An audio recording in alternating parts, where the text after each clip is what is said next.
Hey guys, this is Rishandra. So today we'll be looking at the remaining functions of Streamlit, and also we will start the SQ. We'll start SQL. So right now, let's focus on where we left off, which is the Streamlit functions, and um, these are the remaining functions in Streamlit. So the first one is select boxes. Um, select boxes, which like it gives uh, multiple options for a single prompt.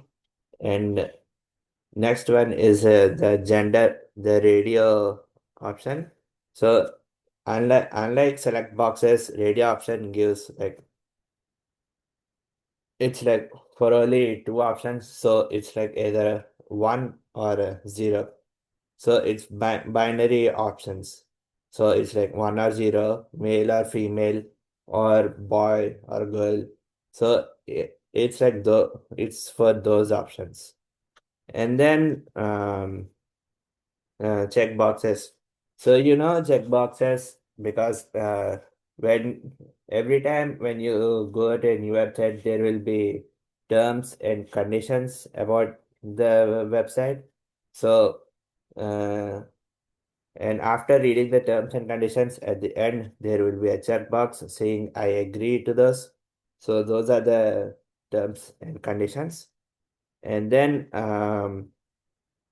so this is like the uh, slider, and for some things you instead of just typing the age, you slide a bar to select which age you want.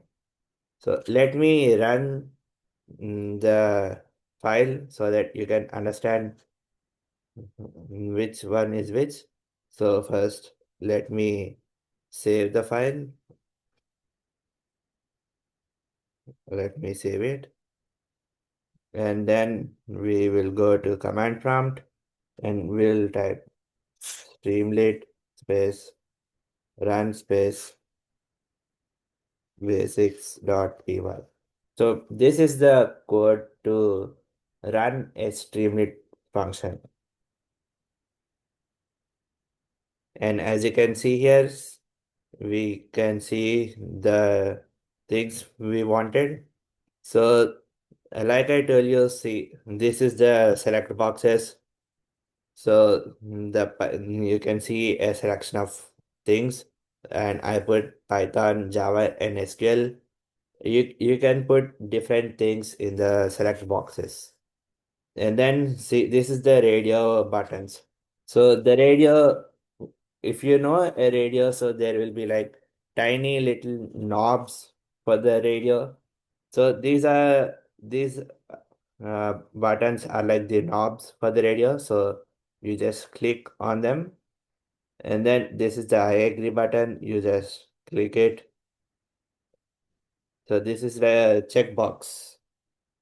The uh, so this is the checkbox, and um,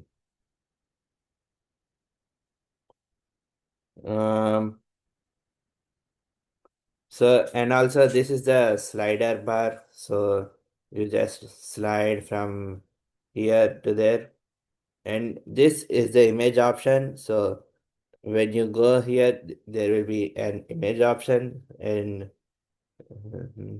so there is also an image function. So you just can like put any image you want in there, and I just put like a random design in the image, and then this is the submit button that you all know. So this is the uh, this is the function for streamlets and all.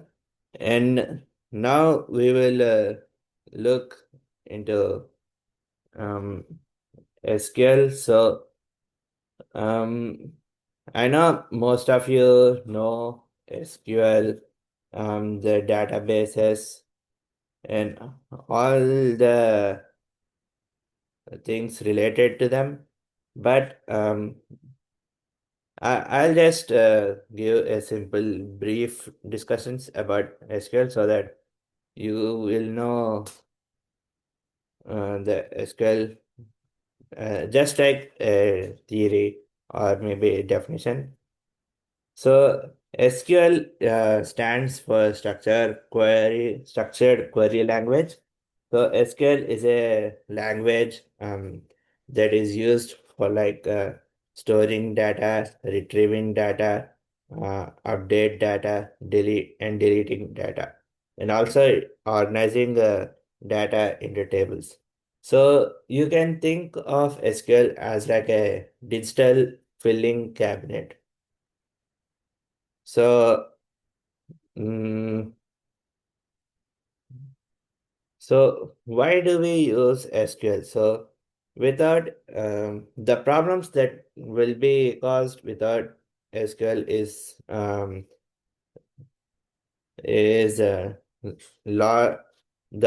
So when you do the first problem is like when you do a program and you don't save a program. And so after you close it, it will be lost and can never be found. So if you save a program, it will be saved into the databases or the files wherever you save it, and then the program cannot be lost. And without SQL, it's difficult to manage large amounts of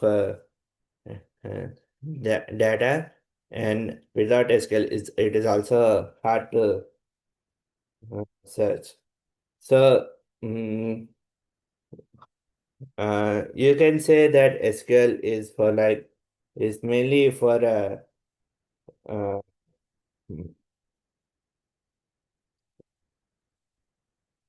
storing, retrieving information, and also for like updating, deleting data, and also organizing data into tables.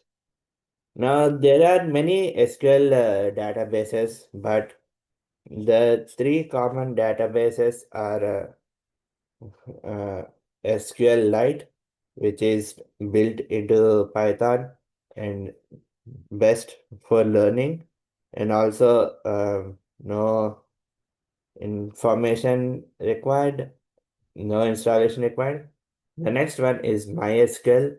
So MySQL is mainly used in many websites, and it is also used for handling um, larger databases. And also there's a PostgreSQL.